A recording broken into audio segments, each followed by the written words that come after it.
পঞ্চায়েত নির্বাচনের শোচনীয় ফলের জন্য তৃণমূলের বিরুদ্ধে সন্ত্রাসের অভিযোগকেই অজুহাত হিসেবে দেখাতে চাইছে সিপিএমের একাধিক জেলা নেতৃত্ব।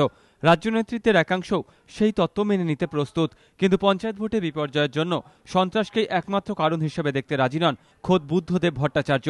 রবিবার দলের বর্ধিত রাজ্য কমিটির বৈঠকে এ নিয়ে নিজের মত স্পষ্টভাবে প্রকাশ করেন তিনি। এক ধাপে গিয়ে দলের শুদ্ধিকরণ প্রক্রিয়া এবং গ্রহণযোগ্যতা ও ভাবমূর্তি নিয়েও প্রশ্ন তুলে দিলেন বুদ্ধদেব। পাশাপাশি বাম আমলে বিরোধীরা নির্বাচনের সন্ত্রাসের যে অভিযোগ তুলত তার কিছুটা যে কার্যত সত্য তাও মেনে নিয়েছেন প্রাক্তন মুখ্যমন্ত্রী। এদিন তিনি বলেন, অতীতের ভুল থেকে আমাদের বেরিয়ে আসতে হবে। কিছু কিছু জায়গায় প্রার্থী দিতে না দিয়ে, ভোট করতে না দিয়ে যে ভুল হয়েছে তা থেকে শিক্ষা নিতে হবে। শনিবারই বেশ কয়েকটি জেলার দলীয় প্রতিনিধি রাজ্য নেতৃত্বের ভূমিকা নিয়ে প্রশ্ন তুলেছিলেন। এদিন বুদ্ধদেব ভট্টাচার্যের গলাতেও শোনা গিয়েছে সেই সুর। তিনি বলেন, দলে ভাবমূর্তি ও গ্রহণযোগ্যতা নিয়ে যে প্রশ্ন উঠেছে অবশ্যই সর্বস্তরে গুরুত্ব দিয়ে তা দেখতে হবে। দলের উচ্চস্তরের শুদ্ধিকরণ প্রক্রিয়া নিয়ে সিপিএমের অন্দরেই বারবার প্রশ্ন উঠেছে। রবিবার দক্ষিণ ২৪ পরগনার এক প্রতিনিধিও শুদ্ধিকরণ প্রক্রিয়ার ব্যর্থতার প্রসঙ্গ তোলেন। পরে বলতে উঠে বুদ্ধদেব ভট্টাচার্যও বুঝিয়ে দেন, উচ্চস্তরের শুদ্ধকরণ প্রক্রিয়া নিয়ে তিনি নিজেও সন্তুষ্ট নন। তিনি বলেন, আমরা পরিবর্তন করতে পারিনি, এটা আমাদের ব্যর্থতা।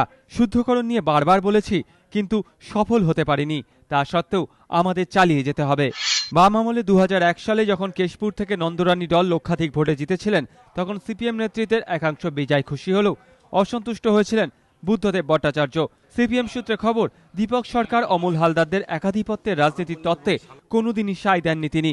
এই রাজনীতি দীর্ঘদিন চলতে পারে না বলেই মত ছিল তার। এখন পশ্চিম মেদিনীপুর, বর্ধমান, পুরুলিয়া, বাঁকুড়ার মতো সিপিএমের একদা গড়ে যখন শোচনীয় ফল হচ্ছে দলের, তখন নিজের সেই পুরনো মতই প্রকাশ করলেন বুদ্ধদেব ভট্টাচার্য।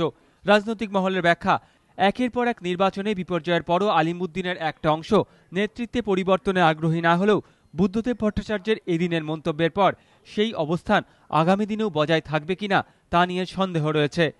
বিতনু চট্টোপাধ্যায়, এবিপি আনন্দ, কলকাতা।